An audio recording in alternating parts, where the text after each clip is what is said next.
చేయాలి, ఎన్ని వారాలు చేయాలి, ఏ నియమాలు పాటించాలి, ఈరోజు ఎటువంటి ప్రసాదాన్ని సాయిబాబాకి అర్పించాలి అనేది ఈ వీడియోలో నేను క్లియర్గా మీ అందరికీ తెలియజేయబోతున్నాను.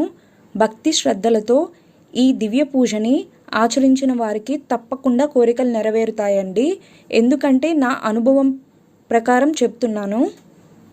ఈ దివ్య పూజని మనం కేవలం గురువారం నాడు మాత్రమే ఆచరించాలి.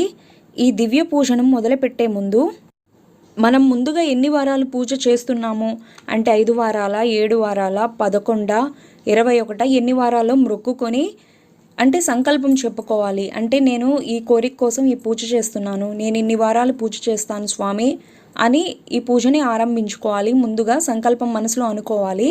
ధర్మబద్ధమైన కోరికలు మాత్రమే కోరుకొని మనం సంకల్పం చేసుకోవాలి. ఈ పూజను కేవలం స్త్రీలు మాత్రమే